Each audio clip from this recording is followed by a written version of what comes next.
The Thessari Imperial Court is in crisis. Not the manageable kind, trade disputes, factional conflicts, diplomatic tensions that skilled governance can navigate.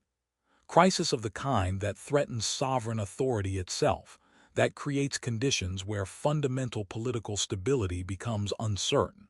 Queen Seraphina's military campaign against separatist forces in the outer territories has suffered catastrophic defeat. 3 fleet groups, approximately 40 ships carrying 12,000 military personnel, destroyed in engagement where Thessari strategic planning proved fatally flawed, and where separatist forces demonstrated capabilities that intelligence assessments had failed to anticipate. 12,000 dead, 40 ships representing massive military and economic investment reduced to debris. Strategic objectives that the campaign was meant to achieve completely failed, leaving separatist forces stronger and more emboldened than before the operation began. The defeat isn't just military setback that can be absorbed and compensated for through subsequent operations. It's political disaster that fundamentally undermines Seraphina's authority and creates vulnerability, where rivals and ambitious nobles can challenge her fitness to continue ruling. In Thessari political culture, sovereign authority derives from combination of hereditary legitimacy and demonstrated competence.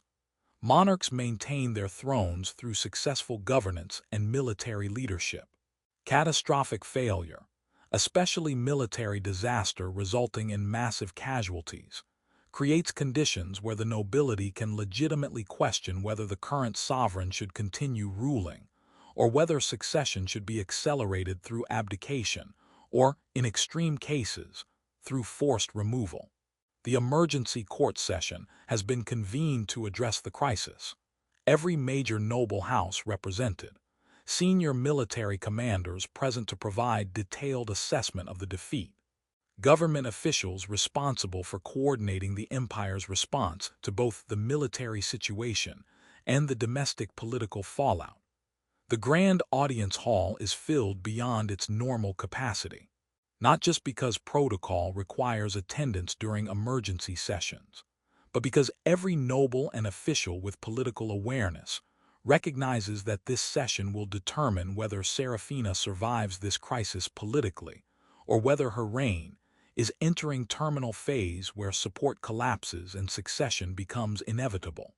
Captain Marcus Webb is present as part of the human military delegation, alliance coordination mission that's been working with Thessari forces on joint defense planning. The mission's presence at this emergency session is somewhat awkward because the crisis being addressed is internal Thessari matter, but diplomatic protocols and the ongoing military coordination work make it appropriate for human observers to attend even if they won't participate in the substantive proceedings. Marcus stands in the diplomatic observer section with Ambassador David Chen and 2 other human military officers. They're meant to witness, but not involve themselves in what's clearly Thessari internal political crisis. The session begins with formal presentations about the military defeat. Admiral Kethros, commander of the surviving fleet elements, provides detailed tactical analysis of the engagement. His report is clinical, professional, documenting how separatist forces employed tactics that Thessari strategic planning hadn't anticipated, how the fleet groups were separated and destroyed in sequence rather than being able to coordinate effective defense, how intelligence failures about separatist capabilities contributed to decisions that proved catastrophic. Casualty reports follow. 12,000 military personnel confirmed dead, additional thousands wounded among the survivors. The scale of loss is staggering even for empire that fields military forces numbering in the millions. This represents elimination of significant portion of the outer fleet command in single disastrous engagement. Strategic assessment comes next. Lord Vethros, Seraphina's chief counselor, presents analysis of the broader implications. The defeat has emboldened separatist forces who now control territories they were supposed to lose. has demonstrated to other potential separatist movements that Thessari military power isn't invincible, has created domestic political crisis, because the nobility will inevitably question the strategic decisions that led to catastrophe. Throughout these presentations, Seraphina sits on her throne receiving the reports with controlled composure. Her skin shows formal silver, the color indicating sovereign authority and emotional restraint. Her expression acknowledges the magnitude of the disaster without showing the kind of emotional collapse that would further undermine confidence in her leadership. But Marcus, watching from the observer section, can see the subtle signs of strain. The way her chromatic patterns occasionally flicker toward darker colors before being suppressed back to controlled silver. The tension in her posture despite the formal bearing she's maintaining. The reality that she's hearing detailed accounting of catastrophic failure that occurred under her authority, and that threatens everything she's built during her reign. When the formal presentations conclude, the moment arrives that everyone has been anticipating.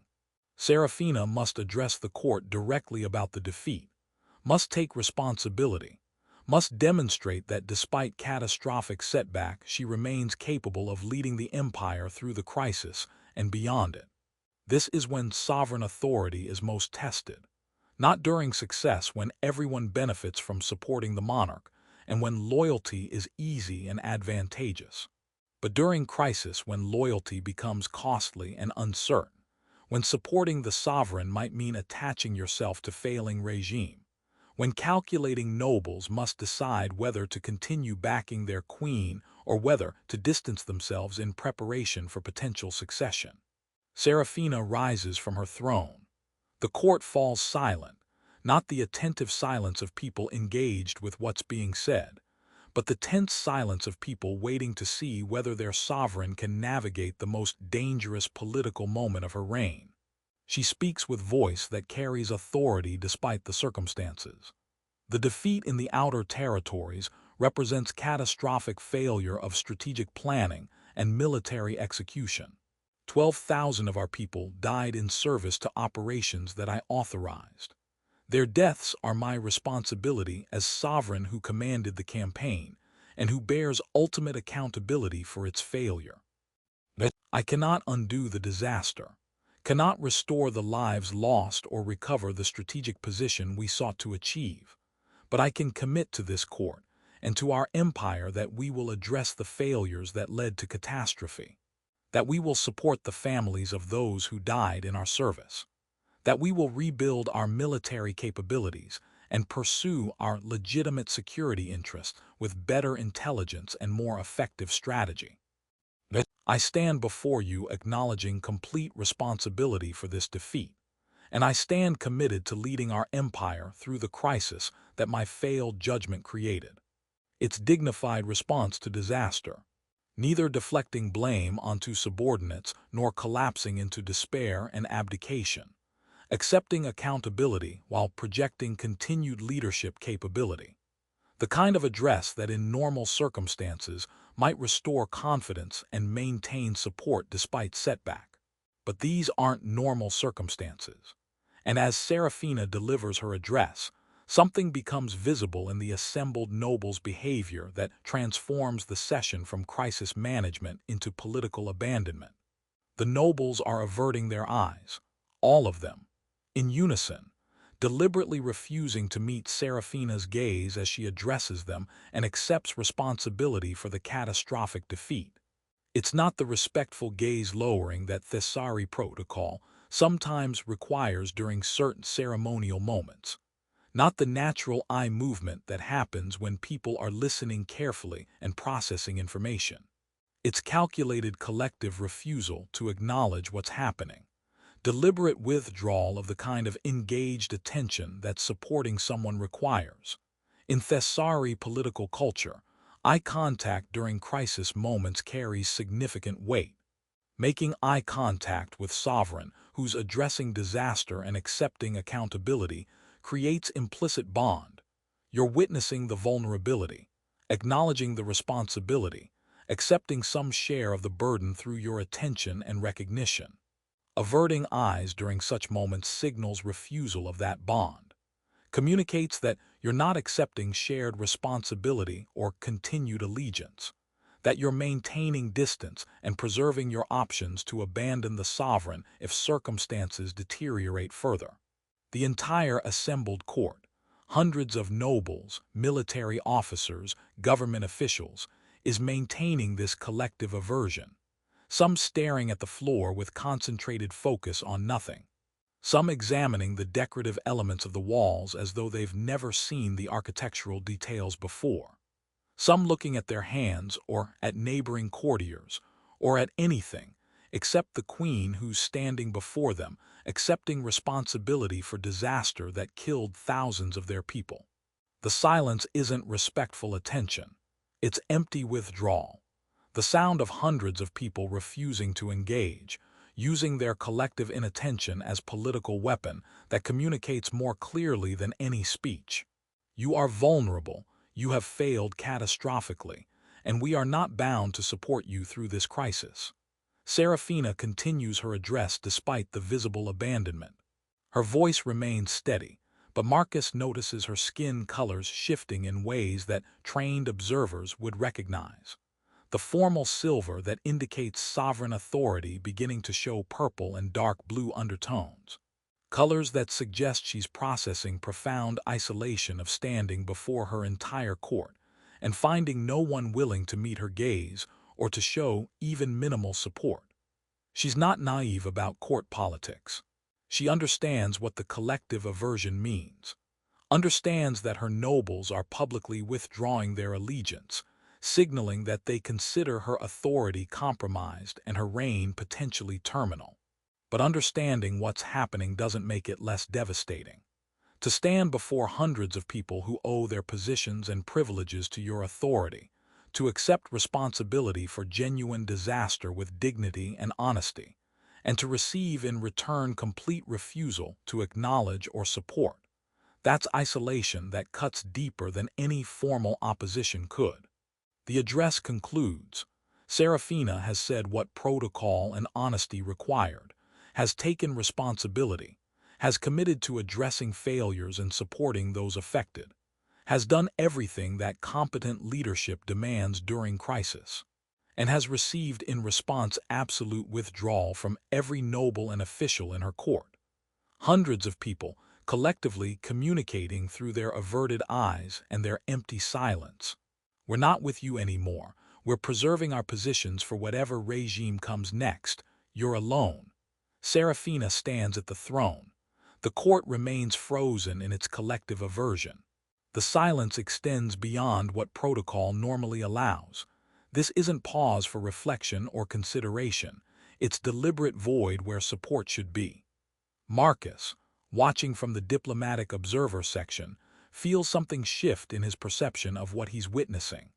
This isn't just internal Thessari political crisis that he should observe professionally and neutrally. This is person, leader who he's worked with during the military coordination mission, sovereign who he's seen demonstrate competent governance and genuine concern for her people's welfare, being abandoned by everyone who should support her, precisely when she needs that support most. She addressed disaster with honesty, accepted responsibility without deflection, committed to fixing failures and supporting those harmed, everything Marcus would want from a leader in crisis, and her court responded by turning away, by refusing even basic acknowledgement, by treating her moment of accountability as opportunity for political positioning rather than as call for continued allegiance. The human diplomatic protocols that govern Marcus's presence at this session are clear. Observe, don't intervene in internal Thessari political matters, maintain neutral professional distance from court dynamics that don't directly involve alliance interests. But Marcus has limits to how much calculated cruelty he can witness without response, limits to how much abandonment of someone demonstrating genuine leadership he can watch while remaining passive observer. He makes decision, probably violates diplomatic protocols, definitely steps outside his role as neutral military observer, but some moments require choosing between protocols and principles. Marcus steps forward from the diplomatic observer section. The movement creates immediate reaction. Every eye in the court shifts from carefully averted positions to shocked attention on the human military officer who's walking toward the center of the court floor. Breaking the collective withdrawal. Actually acknowledging the moment that hundreds of Thessari nobles are desperately avoiding. Ambassador Chen shows alarm. His junior officer is about to do something that wasn't coordinated through diplomatic channels, and that could create complications for the human delegation. But he doesn't intervene physically or verbally. Recognizes that whatever Marcus is doing, stopping him now would create worse diplomatic incident than allowing it to proceed. Marcus walks with military bearing, controlled, deliberate movement that communicates purpose rather than impulse. He's not rushing emotionally toward dramatic gesture. He's making calculated decision to involve himself in situation where involvement carries significant risk and uncertainty.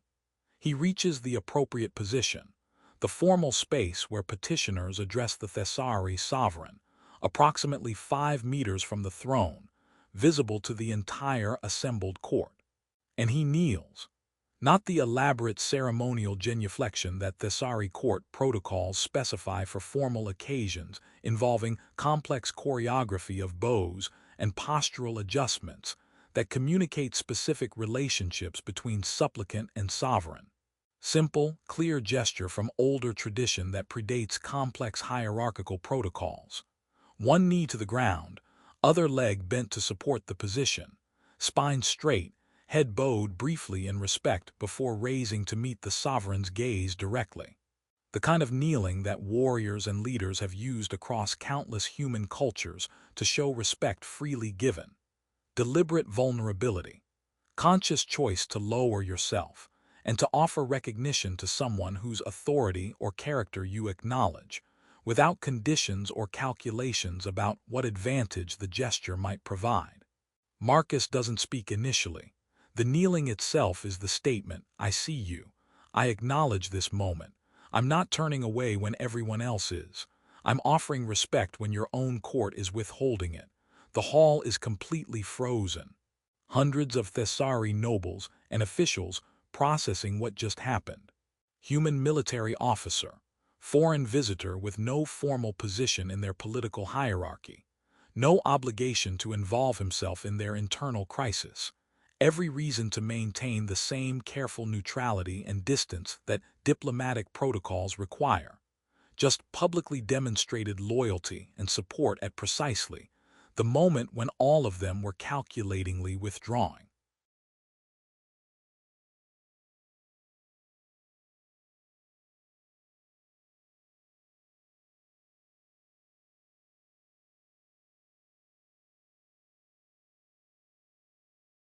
Seraphina's skin shows colors that Marcus has learned to read during the weeks of military coordination work.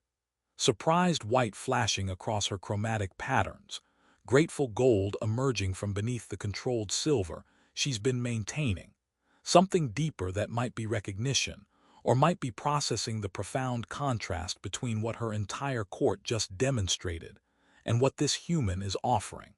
Her eyes meet his directly, not with the formal diplomatic acknowledgement that court protocols specify, with genuine recognition, seeing not foreign military officer or political actor, but person who just stepped forward when no one else would. Marcus speaks, his voice clear enough to carry through the silent hall. Your Majesty, I've served in military command long enough to know what it means to make strategic decisions that fail, to lose people under your orders, to stand before those who trusted you and account for disaster you couldn't prevent despite your best judgment and honest efforts. You addressed this crisis with honesty and accountability, he continues. You acknowledged responsibility without deflection. You committed to supporting those harmed and to addressing the failures that led to catastrophe. That demonstrates the kind of leadership that deserves support, not abandonment. He pauses. I'm not Thessari. I have no formal position in your court. I have no political stake in your authority or your reign, but I'm offering respect as one leader to another, as someone who recognizes that accepting accountability during crisis requires more courage than claiming credit during success. This respect is freely given. I'm expecting nothing in return. No political advantage, no favor, no benefit. I'm kneeling because you demonstrated leadership worthy of recognition, and because when I see that kind of integrity being abandoned by those who should support it, I can't remain silent observer. Marcus rises from the kneeling position, offers formal military nod, the gesture that human military personnel use to show respect between equals regardless of formal rank differences. Returns to his position in the diplomatic observer section. The gesture is complete, simple, devastating in its contrast to what the Thessari nobles demonstrated through their collective withdrawal. Because Marcus just showed them what loyalty looks like when it's expressed through choice, rather than through calculation about advantage.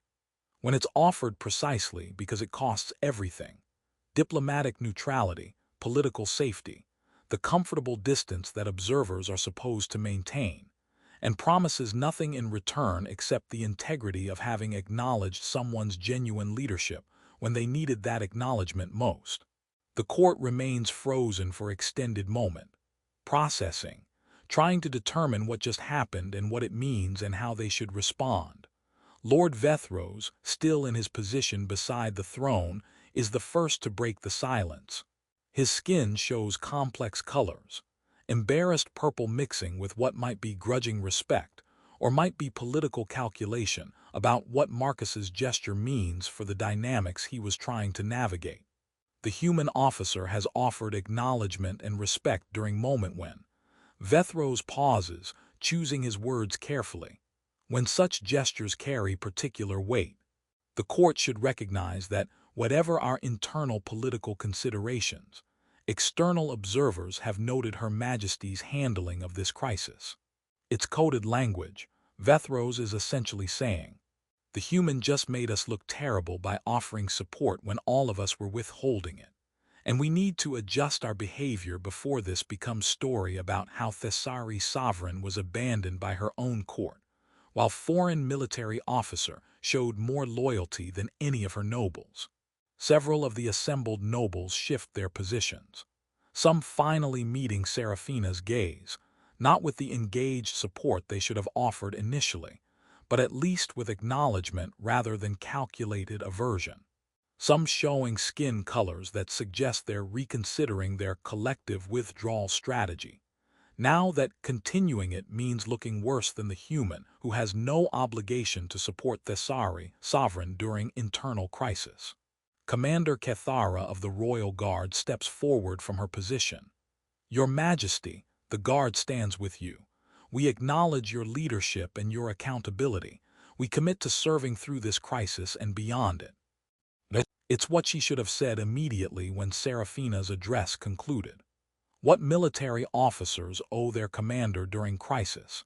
Explicit statement of continued allegiance, rather than calculated silence that preserves options to abandon ship if things deteriorate further. But she's saying it now only after Marcus's gesture exposed how shameful the collective withdrawal was. Only after foreign military officer demonstrated what loyalty looks like and made all of them visible as the calculating politicians who withheld support when their sovereign needed it most. Other voices begin joining. Not everyone. Some nobles are too committed to their political positioning to reverse course even after being exposed as less loyal than foreign observer, but enough to shift the collective dynamic from complete abandonment to mixed support. None of it would have happened without Marcus's intervention. The nobles would have maintained their collective withdrawal, would have left Seraphina standing alone before her court, would have created conditions where her political position became untenable not because she lacked capability, but because calculated abandonment became self-fulfilling prophecy. Marcus's gesture, simple kneeling, honest words, respect offered when it was costly and promised nothing, broke the dynamic, made the noble's behavior visible as the political cowardice it was, created space for those with genuine loyalty to show it, and for those calculating advantage to recognize that continued withdrawal carried its own political costs. Seraphina addresses the court again, her voice steadier now. I acknowledge Captain Webb's respect and the support that Commander Thessari and others are now offering. This crisis requires that we work together, that those who serve the Empire continue serving despite setbacks and despite uncertainties about future outcomes. But to those who are reconsidering your allegiance based on this defeat, that's your prerogative. Thessari political tradition allows for succession when sovereign demonstrates inability to rule effectively. But I'm not abdicating. I'm not stepping aside because one campaign failed catastrophically. I'm addressing the failures, supporting those harmed, and continuing to lead until either the situation stabilizes or until formal succession processes determine otherwise. But those who choose to continue supporting this reign, I value that loyalty and will work to deserve it. Those who choose to distance yourselves, I respect your political judgment even if I regret the timing of your withdrawal. But it's as close as sovereign can come to publicly acknowledging that her court just abandoned her, and that only foreign military officers' intervention prevented complete political collapse. She can't say that explicitly without further undermining her authority, but the subtext is clear to everyone present. The emergency session continues with procedural matters, establishing committees to investigate what went wrong, coordinating support for casualties' families, planning strategic response to the military situation. But the fundamental political dynamic has shifted from complete abandonment back toward contested but viable authority. After the session concludes, Ambassador Chen pulls Marcus aside for private conversation. Captain, what you did in there, offering public support to Thessari's sovereign during internal political crisis, that violated every diplomatic protocol about maintaining neutrality during other species' domestic political situations. But I'm aware, Marcus acknowledges. It was also exactly the right thing to do, Chen continues. Watching hundreds of nobles turn away from leader who was accepting responsibility with dignity and honesty, watching them use her crisis as opportunity for political positioning rather than as moment for continued allegiance, that was intolerable. Someone needed to demonstrate what loyalty looks like. I'm glad it was you even if it created diplomatic complications. Will there be complications? Marcus asks. Probably not, Chen says. You offered respect to allied sovereign during crisis. That's defensible as appropriate military courtesy, even if it wasn't coordinated through proper channels. And frankly, the way the Thessari nobles responded to your gesture, the way they scrambled to offer belated support after you exposed their collective abandonment, that creates debt of gratitude that should override any formal objections to protocol violations. Later that evening, Marcus receives summons to private audience with Queen Seraphina. Not through formal diplomatic channels, personal request conveyed through her private secretary, asking if Marcus would be willing to speak with her briefly about the day's events. When Marcus arrives at the private audience chamber, he finds Seraphina without the full regalia of sovereign authority. Still clearly the queen, her bearing and her chromatic patterns make that unmistakable, but in more informal setting that allows for genuine conversation rather than formal court ceremony. Captain Webb, she greets him, thank you for accepting this meeting. I wanted to speak with you privately about what occurred during the emergency session. Your Majesty, Marcus responds with appropriate courtesy. What you did today, stepping forward and kneeling when my entire court was turning away, that was extraordinary intervention, Seraphina says. You had no obligation to involve yourself. Every diplomatic protocol would have supported you remaining neutral observer, yet you chose to offer public support during my moment of greatest political vulnerability. Why? Marcus considers how much honesty this conversation can handle, decides that anything less than complete truth would be insulting to someone who's clearly asking genuine question rather than fishing for flattery. Because I watched you address catastrophic disaster with honesty and accountability, Marcus says. You acknowledged responsibility, committed to fixing failures, demonstrated exactly the kind of leadership that crisis requires. And your court responded by collectively turning away, by treating your moment of accountability as opportunity for political positioning rather than as call for continued allegiance. That abandonment was intolerable, he continues. Not as political matter. I don't have standing to judge Thessari court dynamics, but as human matter, as question of what leadership deserves and what loyalty means. You demonstrated genuine leadership. Your nobles demonstrated calculated self-preservation. Someone needed to show that loyalty can be offered for reasons other than political advantage. Seraphina's skin shows grateful gold mixing with thoughtful blue. You recognized the abandonment, understood what the collective aversion meant even though you're not Thessari, and even though the specific political dynamics were probably unclear. The specific dynamics were unclear, Marcus admits, but the fundamental pattern was obvious. People distancing themselves from leader in crisis, preserving their options to jump to winning side if you fall, treating your vulnerability as their opportunity rather than as moment for support. That pattern is universal enough that I didn't need to understand Thessari court politics to recognize it, Marcus continues. And once I recognized it, remaining passive observer was an option I could accept. The kneeling gesture, that was calculated choice.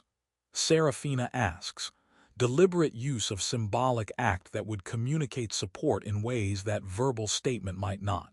Yes, Marcus confirms. Kneeling is old gesture in human cultures, predates complex political hierarchies. It's deliberate vulnerability, making yourself lower, showing respect through physical position that communicates your choosing to acknowledge someone's authority or character. I knew that offering that gesture when everyone else was refusing even basic acknowledgement would communicate support more clearly than any speech. It worked, Seraphina says with something that sounds like relief. Your gesture broke the collective withdrawal, made my nobles visible as calculating politicians who were less loyal than foreign military officer, created space for those with genuine allegiance to show it without looking isolated, and created pressure on those positioning for succession to reconsider whether continued abandonment was politically wise. Without your intervention, I would have stood before my court accepting responsibility for catastrophic defeat, and received in return complete withdrawal that would have made my political position untenable, Seraphina continues. Your willingness to offer respect when it was costly, and when it promised nothing in return, that changed everything. I'm glad the gesture helped, Marcus says, though I should acknowledge that I wasn't thinking primarily about political effectiveness. I was thinking about what you deserved as leader who demonstrated genuine accountability, and what loyalty should look like when it's offered for right reasons rather than for advantage. Seraphina is quiet for a moment. Loyalty offered for right reasons rather than for advantage. That's exactly what I received today from you, and then belatedly from some of my nobles after your gesture shamed them into reconsidering their calculated withdrawal. Do you understand how rare that is for sovereign? To receive support that's genuinely freely given rather than purchased through power or position. I imagine it's extremely rare, Marcus acknowledges. Most people offer loyalty to sovereigns because of what they gain from that relationship. Power, privilege, access, the advantages that come from being in monarch's favor. Offering loyalty when sovereign is vulnerable, and when doing so carries costs rather than benefits, that requires different motivation. It requires actually valuing the person beyond the crown, Seraphina says. Seeing the leader rather than just the authority. Recognizing that someone demonstrating genuine accountability during crisis deserves support regardless of whether supporting them serves your political interests.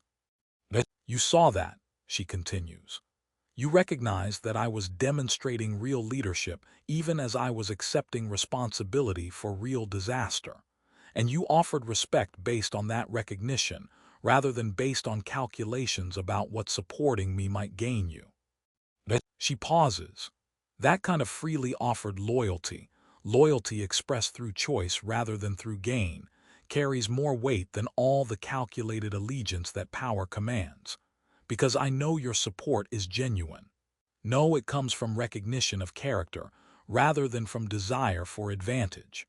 No, it will persist through difficulty, rather than evaporating when supporting me stops being beneficial.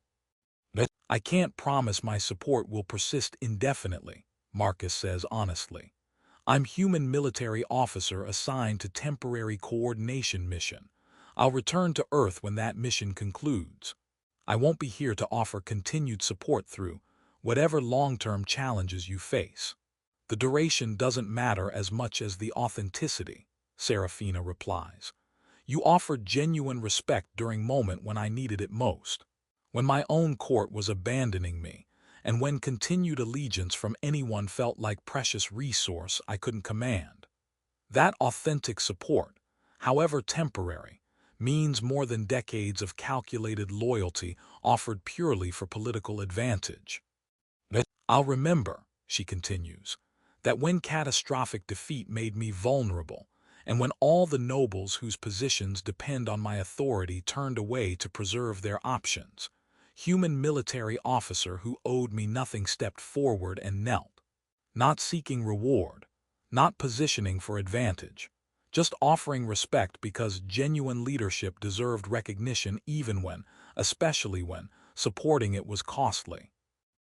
That's the kind of loyalty that rulers dream of and rarely receive, Seraphina concludes. Thank you for demonstrating that it actually exists, that someone can offer allegiance for reasons other than gain. That respect freely given is possible even in contexts where almost everything is calculated transaction. 6 months later, when Marcus's coordination mission concludes and he prepares to return to Earth, Seraphina hosts private farewell audience. During that meeting, she presents him with formal recognition, honorary position in Thessari military hierarchy that carries no actual duties but that represents sovereign's acknowledgement of significant service. This isn't payment for what you did during the emergency session, Seraphina clarifies. I can't pay you for freely offered loyalty without transforming it into transaction. This is acknowledgement, recognition that you demonstrated something rare and valuable, respect given for right reasons at moment when it mattered most. I want that formally recorded so that when historians examine my reign, they'll know that during my greatest crisis, genuine support came from human officer who had no obligation to provide it. While the nobles turned away, a human stepped forward and knelt, not in fear, not in ambition, with deliberate clarity. The gesture was old, stripped of politics, offered without expectation of reward. The queen noticed immediately, not because he knelt, but because he did so when no one else would even look. Human loyalty expressed through choice rather than gain. Respect freely given carrying more weight than allegiance purchased. A ruler recognizing sincerity precisely because it cost the one who offered it everything, and promised nothing in return. Because sometimes the most powerful gesture isn't elaborate ceremony. It's simple kneeling when everyone else turns away. It's choosing to acknowledge when acknowledgement is costly. It's offering loyalty for right reasons when calculation demands distance. That's the kind of support that rulers remember. That's the kind of respect that actually means something.